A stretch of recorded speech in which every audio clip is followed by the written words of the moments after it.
maanta waxaan maqlayaa arrimo aan ku habboonayn dhagaha shacabka. Dhagaheennu maaha inay maqlaan hadallada noocan oo kale ah.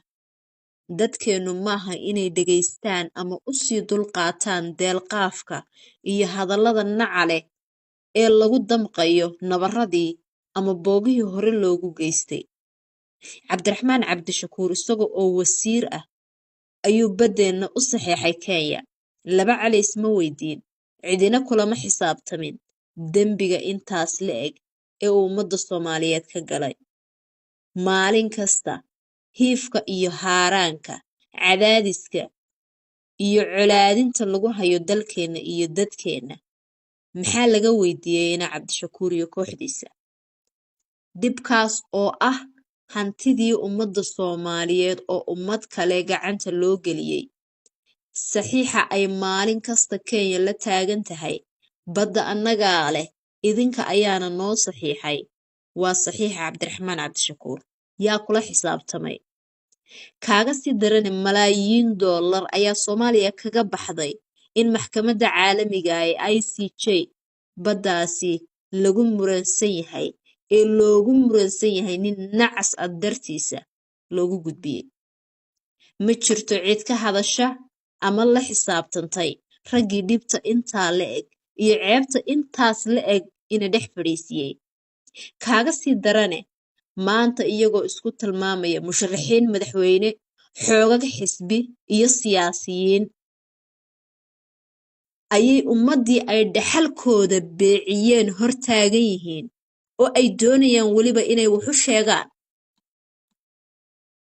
Waxay Soomaalidu ku mahmahdaa ama ay tiraahdaa nabarka kan kugu dhufta waxaa kaaga sii daran kan kugu liiliijiya. Laakiin ka waran kii nabarka kugu dhuftay laftirkiisu haddii uu kugu sii liiliijinayo, adiguna aad indhaha ka daawanayso. Dadka noocaasa ayaa maanta waxa ay noo sheegayaan shirkii Nairobi wixii ka soo baxay inay been ahaayeen ama dadka wax beena looga sheegayo. Waxayna leeyihiin baddii Soomaaliya ayaa maanta la iibgeynayaa, iyaga oo beeninaya wixii looga hadlay shirkii shalay ka dhacay Nairobi. Iyaga oo weliba noo sheegaya dadkii shirka fadhiyey wax aysan noo sheegin. Iyagoo doonaya ummadda Soomaaliyeed in ay been ku indhasarcaadiyaan. Iyagoo weliba beenaalayaal ku tilmaamaya dadkii shirka ka qayb galay ee madaxweynaha dalku ugu horeeyo. Waxa ayaan darro ah dadka noocaasa in ay maanta dhagaha shacabka ee ay hore xoolahoodii qaarna ay u beecgeeyeen oo weliba dalal shisheeye ay ugu beecgeeyeen, qaarna ay xaaraan ilaa hadda ku haystaan, ay weli maskaxdooda iyo maankoodaba ay ku ciyaarayaan oo weliba ay dad dhegaysanayaan innaga inaga mid ah. Yaa wax iska weydiiyey soddonka milyan ee sakada laga bixiyo ee xaaraanta? Yaa wax iska weydiiyey dhulkii dadweynaha ee xaaraanta lagu qaatay?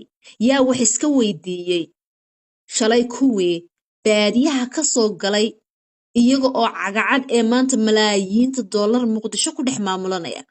Yaa wax iska weydiiyey masaakiintii laga barakiciyey dhulkooda ee khasabka loogala wareegay dhulkii ay deganaayeen?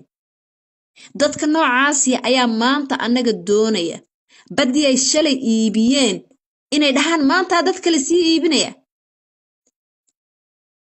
Waxa dadka Soomaaliyeed laga arkaa lagu dhaqmaya iyagoo weliba qabyaalad adeegsanaya oo dad maskaxda ay biyo ka fadhiisteen wax u sheegaya oo qabyaaladdu ay maskaxda ka fadhiisatay.